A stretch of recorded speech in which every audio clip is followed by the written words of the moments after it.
Welcome, today I'll show you how to hide photos in your gallery on your Honor 50 Lite. Firstly, open your gallery and then choose your photos, maybe this one, 3.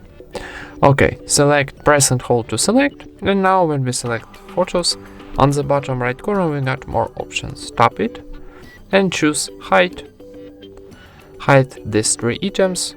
And here we got to view hidden items. Go to the album tab, touch more icon, the top right corner, and you can view your hidden items. So press OK, and now go back, choose albums, and now in the top right corner we got 3 dots. Tap it and choose hidden items, and here we got our hide photos.